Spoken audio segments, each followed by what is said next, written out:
All right, awesome. I wanted to thank everyone first for joining this discussion today in this webinar.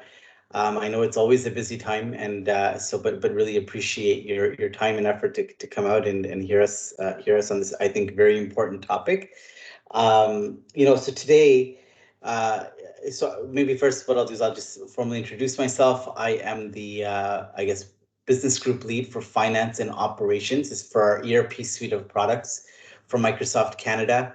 Um, and with me today we have Jamal Malik from Sales Advantage. We have Mary Thompson uh, from Bamboo Cloud, and we also are partnering with Protivity, who unfortunately couldn't be with us today. But and so really the essence of today and what we want to do is just do a quick a deep dive into the education industry.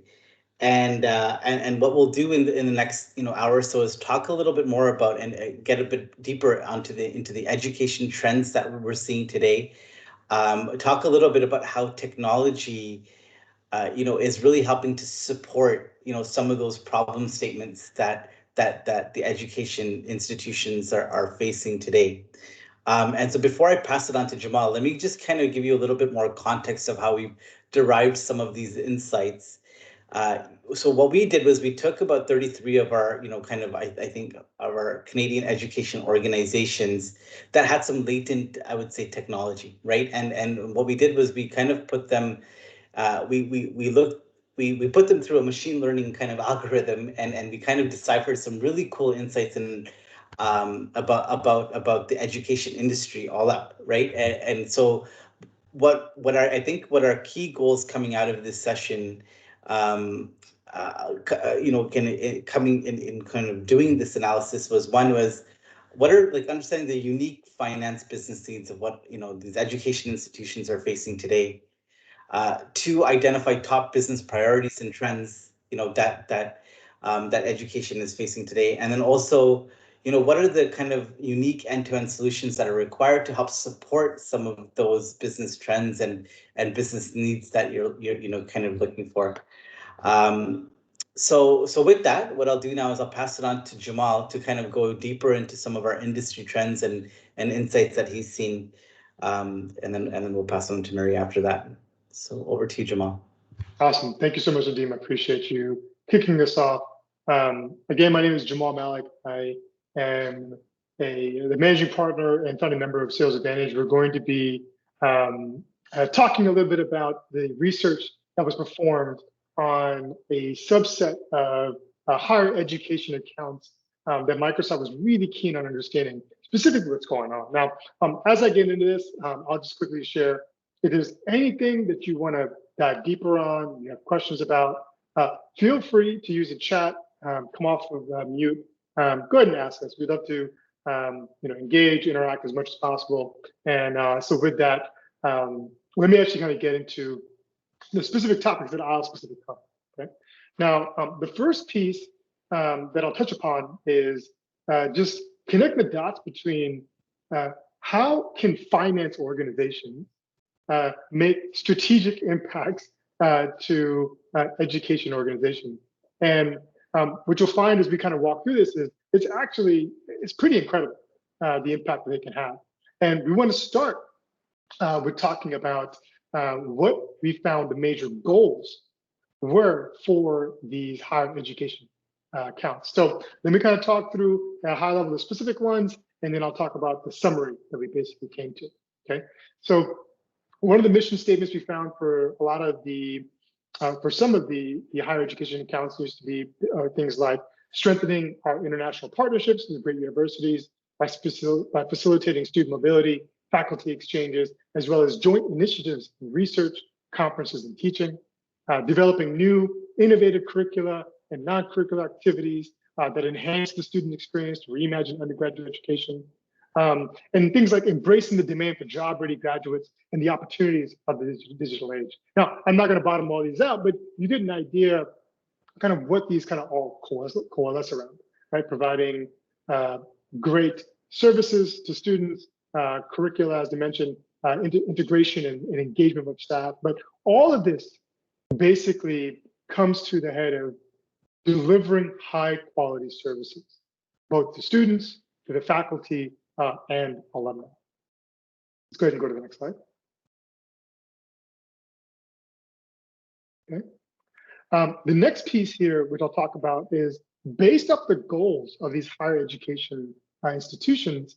What we found was that there's three primary areas of investments that higher education institutions are making to achieve their goals. Number one is they're making investments around enhancing the student experience. The second is pursuing academic excellence. And the last one is advancing institutional stability. Okay. Now, the thing that I'll talk about really quickly, and we'll talk about the outcomes they're trying to drive, is that each one of these investment objectives are both tied around the organization to achieve its mission and to drive these specific outcomes. Okay, so the outcomes that these objectives are trying to achieve include improving student-focused learning environment, improving staff engagement and retention, and improving business continuity and risk management. And then lastly, increasing the number and services of offerings that they provide, both in terms of against the curricula and things like mental health, student services, dorm rooms, all of the above there. Let's go ahead and go to the next slide. Okay, awesome. Okay, so now let me take a second and talk about the themes that we found are top of mind for a lot of the Canadian institutions that we basically came across. Okay, now as I go through each of these, what I'll try to also provide is some insight into both the pain point and what they're trying to drive as an outcome. But the first theme that we found was that a lot of these Canadian higher education institutions want to develop a compliance and business continuity framework. This is, interestingly, top of mind for the most strategic, and I'd say even the leadership of these organizations. And the reason why is because in order to apply best practices to financial reporting activities with a focus on compliance, accuracy, and timeliness, these education-focused organizations are looking to revitalize the policies and procedures through implementing a modern information technology solution. Now, as I mentioned earlier, what does finance have to do with all this, right? Well, one of the things that this becomes a really sticking point for a lot of higher education institutions is that their back office systems are built on old, either decaying or even outdated systems. And so what I'd like to do is just kind of tee up Mary Thompson from Van Boom Cloud, and she's going to talk about how D365 specifically helps address higher education institutions develop a compliance and business continuity framework. Mary?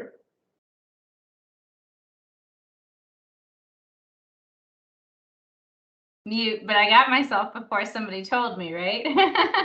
So thanks, Jamal. Mary Thompson here from Van Boom Cloud. I work as a senior consultant, and I also work on our business development program. So I really love working with different organizations to explain how the ERP system and finance can help make organizations run better. So with that being said, in our first case, we're going to talk about Sasha, right? So Sasha is a finance manager at the University of Microsoft, right? So she, her day-to-day tasks include running a team of accountants. They've got a lot of different bills and invoices that need to get into the system. They have to go through different approvals. These invoices may be coming from a bunch of different people. There's a lot of work to cover. There's different departments, different budgets to balance.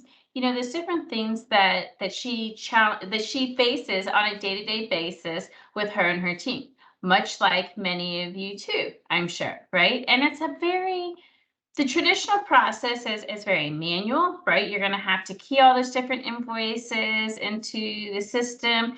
You're probably going to have maybe a paper or a pretty manual approval process. I've even seen things where we're taking things in like actual manila folders and carrying those from one desk to another, right? And that's the approval chain, is wherever that manila envelope is in. And, even from a financial standpoint, from where my accounting team, if I'm trying to figure out what outstanding bills do I have? Like, what's my cash liability? Where do we need to have the funds coming in? Are we running tight or not? Trying to run those reports across all these different, departments is really, really difficult in this current process. It's just really not proficient. And when you're having all that manual data entry, you're really prone to errors, right? Instead of a computer doing something, you're doing it. I am so prone. Anytime there's a number that's wrong, I'm like, oh, it's probably me. And you also lack that control and continuity, right? So we're talking about businesses and wanting to have a really good defined ERP system. Part of that is to have a continuity moving forward. What are our disaster plans? What happens if, person A, or what happens if Sasha leaves, right? She's leaving this team. She's amazing. She does what she's supposed to do. And all of that information is inside her head, right? So disaster plan is something as simple as, what if Sasha quits? What if she goes and now she's going to run Microsoft instead of, work at University of Microsoft, and so she's out of there. How are you going to get that information out of her head? Right? It's hard to have these good repeatable processes. And also from an audit standpoint and control standpoint, in the traditional process, you don't have access to this because your information's all over the place. You can't really audit or control your mail envelope. So it's very manual and just not very time efficient. So this is a common problem that we see in here that universities are facing, much like other organizations. So with the power of Dynamics 365 and Office 365, what we can do is we can utilize different tools to actually make this a much more streamlined process. You can use things like AI Builder and Power Automate to create an automatic invoice retrieval. So whenever your vendors email those invoices to you, Power Automate can go in there, can grab that PDF, it'll automatically read it, it'll input it into your system, and then it'll send it through. You can set up approval flows through Power Automate or inside Finance and Operations or Business Central, many different approval flow options, where it'll actually kick that off automatically. You're not having to drag this piece of paper from one desk to another. It actually goes through the system. Once the invoice is entered, you hit a button and it says, send for approval. And then you can set up the limitations, whether it be department or maybe financial based, right? Once anything over a certain threshold needs to go to a different department, maybe you need multiple approvals, a bunch of different scenarios in there, right? That can really put a strict process in the system for you instead of you manually having to do that. So when you have that type of control, whenever you're looking for funding, whether it be from the government or private investors, and they want to know, what are you doing to protect and protect their money, right? That investment, and how are you managing that? It's very easy to prove that you have everything lined up whenever you have these nice processes in place. So it's a really, really big time savings. And also what's really important is from a budget standpoint, right? Like, how do we make sure that we have a properly funded school that moves from school year to school year, is making money and has enough funds to continue to produce high quality content for their students and provide more services, is you have to be in budget, right? Like, you have to follow that budget, but you don't know how to, if you can't easily get to that budget or account to what expenses you have towards that, you don't really have a way to gauge that. So whenever you use Dynamics 365 and Office 365, it's a really great way to be able to analyze that. And then you can also use Power BI to get basically any report that you may want, right? And so using your data to tell you what you want, or not what you want, but what you need to know to make informed decisions is really important. So it's one of the great ways that it can help, Jamal. Awesome. Thank you so much, Mary, for walking us through that. I think as we kind of transition forward, I just want to take a second to maybe just kind of summarize like how powerful this really is, right? I mean, you can see an improvement in business continuity. We talk about risk management, right? Empowering the organization around strategic planning, solving, for difficult problems, but ultimately, improving the student experience with like end-to-end solutions, right? And all that really does help pack or meet the need around developing, the compliance and business continuity framework. Let's translate manual processes to digital processes. Okay. The next theme that we want to talk about a little bit is implementing a comprehensive digital strategy focusing on interactive student services. Now, what's interesting about specifically this theme that we found across many of the higher ed institutions was that this really is predicated on the fact that like a lot of information is captured and often duplicated across a number of different platforms and application silos. And what this does is it prevents the organization from sharing, integrating, and really extracting powerful insights to inform and hopefully guide some of the business decisions for these higher ed institutions. Again, ultimately to provide a greater experience for their students. Now, I'm going to turn this back over to Mary, and she's going to talk a little bit about another persona that's maybe very impacted by this, and how Microsoft and frankly the entire cloud platform can help ease or meet the specific need. Okay. That's right, Jamal. Dynamics 365 can help not just your administrative staff, but it can also help Jason, who is our president at the University of Microsoft. So one of his key jobs is to manage the information that is needed to guide the organization and make sure that he's, like you said, reporting accurately, having some really valuable data and insight. And with having all the information in different data systems across different departments, it makes it very difficult to be able to get that information. Also, you kind of have to wonder about the credibility, because when you're taking a bunch of different data systems and trying to merge them together, ultimately you're doing just gymnastics, Excel gymnastics. And with that, you're kind of like massaging those numbers a little bit, right? You have to be able to move them around and kind of consolidate, what makes sense and put things in the right things. So every massage, right, that you give per se, every time that you're kind of making that number work into your spreadsheet that's uniformed, you're really kind of taking away from some of the integrity of that data, right? So you're getting a guess. You're not really getting accurate information. You're getting a guess. You're having to manually create these reports time and time again, and it's probably taking you hours to create something, and you know that you're going to have to do this every week. So in that sense, you're either not being very efficient, or you're less likely to actually do what you need to be doing, because it's just like a time suck, right? I know sometimes we're supposed to do the things that are like the most overwhelming, the first thing, and it's like biting off that big chunk at the first part of the day, but I don't know, that's hard to do, right? So it's like having to manage that. You're having to manually gather all that data. So you're also waiting on other people, right? So I may be having to wait for 5 different departments, or even call like schools, I would say, right? If I'm like the president, then I'm waiting on different schools. I'm waiting on maybe the engineering school, maybe the fine arts school, right? To give me all those budgets so I can kind of consolidate them in total, because everyone has a different system. So again, that takes time. And you're really having these fire drills to get through everything. It's slow, it's inaccurate. It's really, you're not also going to gain a lot of great new employees trying to go through this really outdated system as well, right? So it doesn't do much for like really great innovative talent retention either. But, don't worry, once again, Microsoft and Dynamics 365 is here to save the day.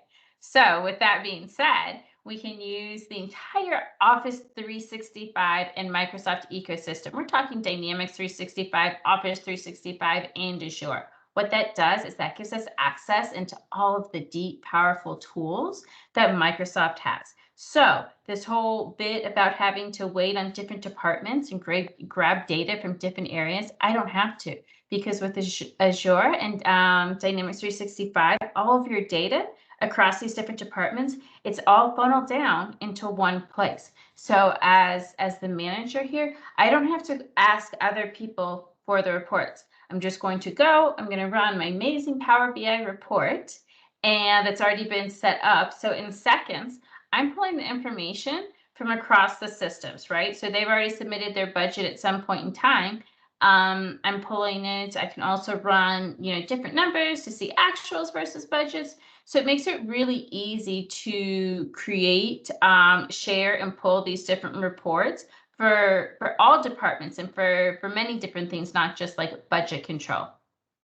Also, what's really great is that collaboration is key, right? Like in a university, we're on a team. Everyone's working in this giant team, and collaboration is really key. And the more interactions that you have between your different departments and your different schools, the more unique and rich that your university is going to be. So how do we accomplish that, right? Like, how do we create that really good culture with that?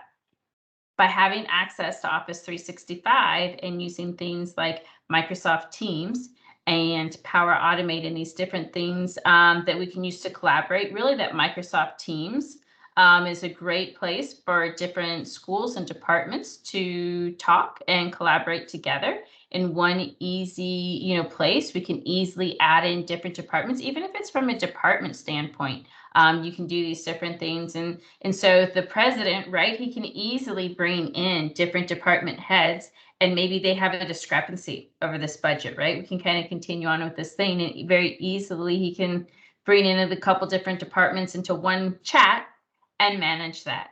Also with Teams, we can use things like we can create a PBA bot to then the school can actually create like an HR bot, right? And kind of submitting approvals for time requests off and different things that we can automate, again, from an administrative standpoint inside of Teams, using the different applications in the Microsoft ecosystem. That's going to make this president's job a lot easier when his staff is happier because things are running more efficient as well. You have this nice place for unified data. You have the most advanced reporting, super easy to collaborate amongst the university, and taking advantage of Microsoft Azure. What's really important in today's age is secure data, right? Whenever you're in Azure, then you also have that added security, especially when we're talking about financial information. That's really important. So that's my thoughts on that, Jamal. Yeah, that was pretty fantastic. And thank you so much, Mary, for kind of talking through that. Right? I mean, I think at the end of the day, right, it is about data. It's about being able to leverage data that you have on tap and be able to integrate it. And I think what's really cool is if you are a university staff member today, chances are you're probably using some Microsoft tools already, whether it's Office 365, maybe a little bit of Azure. And when you put those three pieces together, D365, Office 365, and Azure together, the possibilities are pretty incredible, right? Because you're able to take that data, right, to drive value to the students and achieve, I think, the organization's desired outcomes, right? You have so many different friendly data tools. You get actionable insights. You can build, as Mary said, reports, on the fly. You can help inform policies like we talked about. And at the end of the day, shifting from reactive to proactive processes. And I think this is like the holy grail, right? For trying to build better visual process automation solutions. And at the end of the day, just kind of building services that both empower staff and then at the end of the day, as mentioned, help build better services, for students. The last piece. Data is what I was just going to, add on to what you're saying. Like you're saying, it's better data, and by better data, we're talking about more accurate data. And the more accurate that you are, then the better for your planning and forecasting that you can be. So your financials and your budgets will be a lot more in tune. So, which is really great whenever you're trying to get funding for future years. Right, 100%. The last piece I'll touch on is the theme around continuing to enhance the student experience. Now, again, we keep going back, like, what does finance have to do with this, right? And I think what's really cool here is that, what we found was that a lot of education, focused staff members, right? They're specifically looking for these insights. They're looking for modern tools. They're looking for the ability to access information and perform their duties remotely. Like with what happened last year, right? And everybody having to perform their jobs at home, if you don't have the right infrastructure, you're not going to be able to do your job with the same level of precision, quality, or effectiveness than if you have the latest and greatest and modern tool sets, at your fingertips. And again, we talked about the aging infrastructure, the legacy tools, but all that stuff prevents staff from providing high quality services to students and serving really the needs of the organization. I'm going to hand it over to Mary one last time. She's going to walk us through how Microsoft and again the 365 environment can really help meet this goal. Okay. Yeah, thanks, Jamal. So, like Jamal just said, it's kind of interesting to say, well, how can finance help meet, student needs? But hear me out on this, right? So, in this scenario, and now I went to several different schools, and I've definitely been through this scenario. So, I may be living vicariously through John in this situation, and maybe you've done this too. I'm new to school. And you think that getting in is the hard part, right? But then you have to do things like get registered for your classes, figure out your resident situation and the payment for that.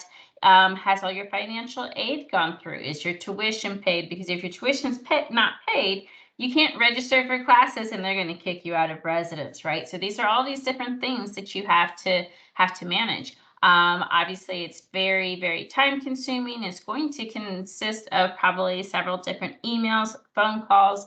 And then if it were me, I would just have to drive down there and walk to these different departments because I am not patient and I cannot wait for them to, control, or I may not have control over when they're going to talk to each other. I will make you talk to each other right now. Let's go. So, but I mean, that's going to be a half of a day to try to get all of that figured out. And you're going to be walking to different buildings and residence halls. Again, maybe you know where all these places are, maybe you don't. So there's a lot of work that's involved. It's very confusing. It's time consuming. There's duplicated information because you're basically giving, your student name and information to each one of these departments and filling out the same top half of the form over and over and over again, because that's what's required for each of these scenarios.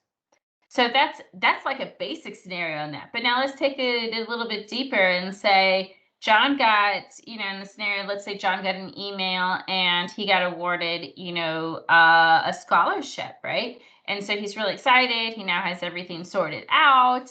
Or now he knows that his tuition is going to be paid. And so he runs down, he goes to register, and then it says he has a financial hold.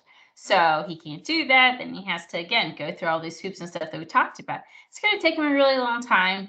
And that's super frustrating. And I mean, especially those early years, whenever you're getting, you're a freshman into college and that's your first year, when you don't know where you're supposed to go for all of these, and you're still quite young, right? You're still used to probably mom and dad doing a lot of things for you.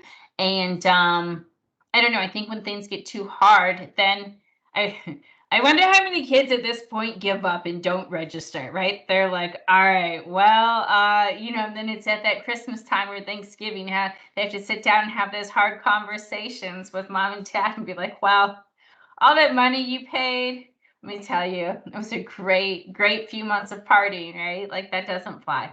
But not to say that happens every time, obviously. But what I am trying to get to here is when you have a finance system that has each of these different departments talking together and the data unified in one place, instant across each department.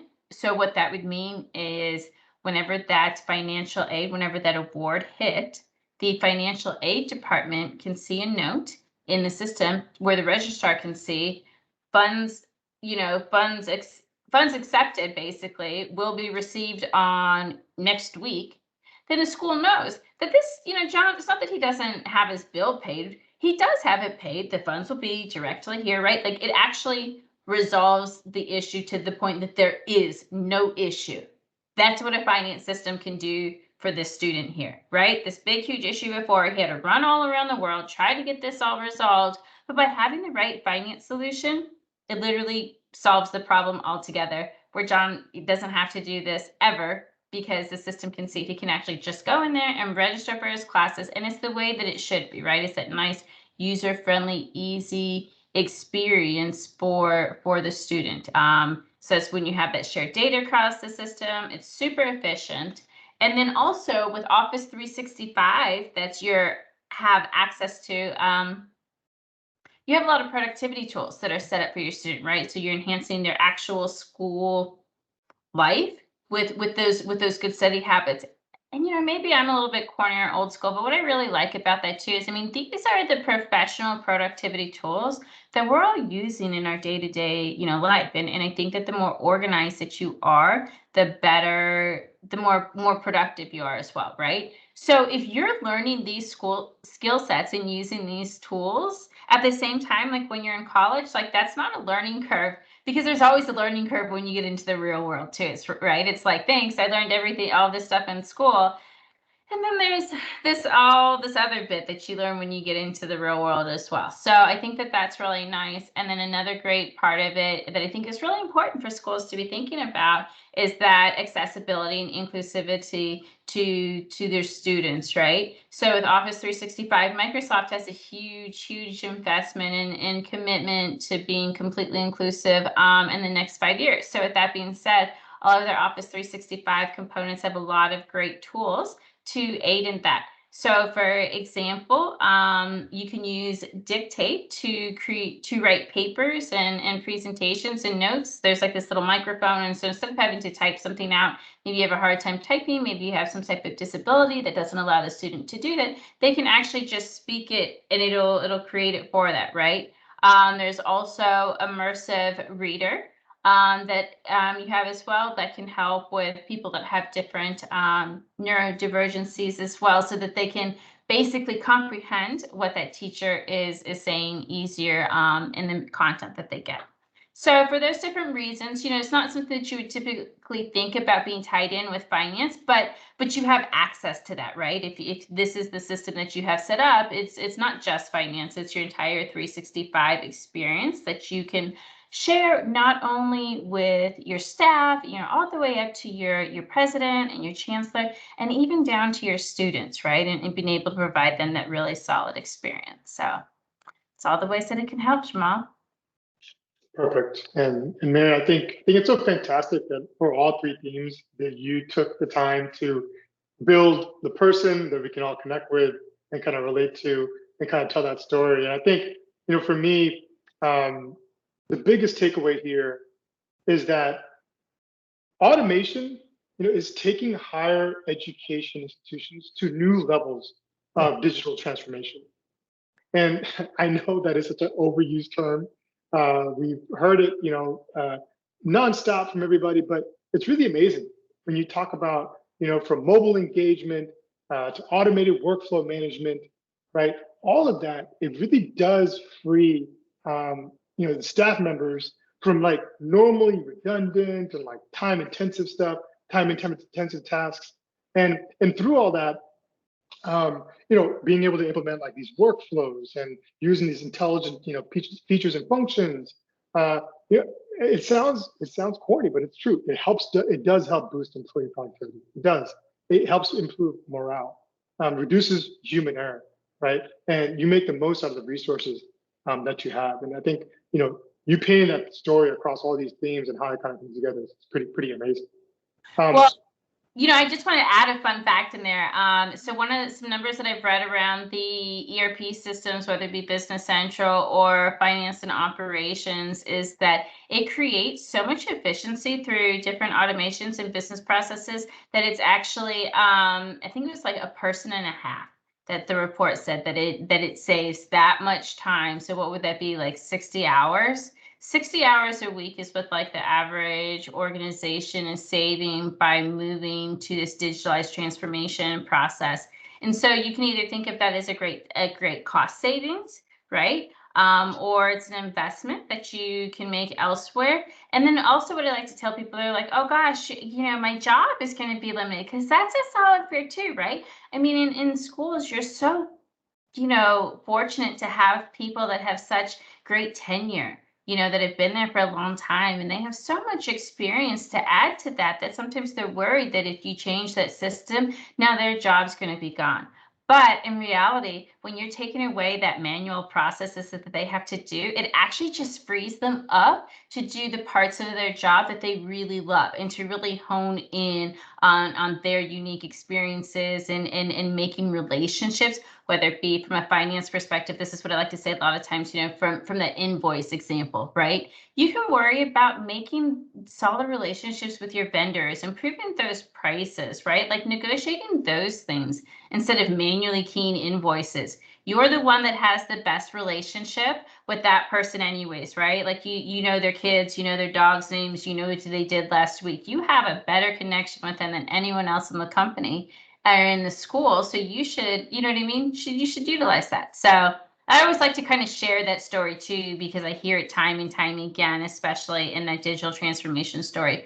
Well, that sounds really great, but don't worry, it's going to be okay. That's what I say. That's right. Thank you so much, Mary, for that. And Yeah. I think with that, just to kind of talk about those stories, if you go to the next slide, I did want to take a second and just kind of talk through where other universities have been able to realize a lot of the benefits that we cover, right? Now, those use cases, they seem like, oh, it's just like it's fairy tale, it's made up, and it's not, okay? There are 4 case studies that we're just kind of put up here. We're not going to go through all of them, but each and every single one of these universities tie back to the themes we just covered. Okay, increasing compliance, being able to enhance the student experience, right? Bringing the entire university together. These are all things that the D365 and the suite of Microsoft Cloud products have been able to achieve, and these institutions are great living proof, kind of that value prop. What I'm going to do now, just as I close, I'm going to turn it over to Nadeem. He's going to share some suggestions around where to go from here. I want to thank you so much for taking the time to connect and going through each of these themes. Mary, I think we want to go back one more slide. Yep. Thanks. Sorry. No worries. Yeah. So Nadeem, over to you to close us out. Thank you. Hey, well, I think first I want to start off by thanking Jamal and Mary. They put a lot of effort and time in building out this story, and it's, I think, really impactful when you map it back to kind of really what your industry is facing, and I mean how technology can really help enable your transformation. Look, every organization is going to go through it. It's a necessity, I think, in today's time to stay competitive and stay ahead of the curve. So I really am thankful for all the insights and great learnings that we had on this call, and I hope you guys feel the same. I'll end by saying we would love for your organization to kind of take that journey with us, with the partnership of Sales Advantage and Bam Boom Cloud. Protiviti, who unfortunately could not be with us today, but we have a great free session that we would love for you to engage with. It's called what we term the envisioning session, and in layman's terms, basically what it is we sit down with you, we understand what your business needs are on a deeper level, and we just we think about how the technology roadmap can map back to your business processes, just to enhance all your business processes throughout your organization. And just that one stat alone, by what Mary said about just the reporting part can save you 60 hours of time a week to go and provide value added services back to your organization is just powerful enough to hopefully motivate you to kind of want to take on this offer. So with that, please reach out to me. I think next slide, you'll see my contact details. I'm happy to connect you with the right parties, across the three organizations, to help kind of with this envisioning session and really help with your, your overall transformation initiatives that you may have. So with that, and on behalf of the team, I'd like to thank you for partaking in this webinar, and look forward to hearing from you soon. Thank you. Thanks, Nadeem. Thanks, everybody. Take care. Bye-bye.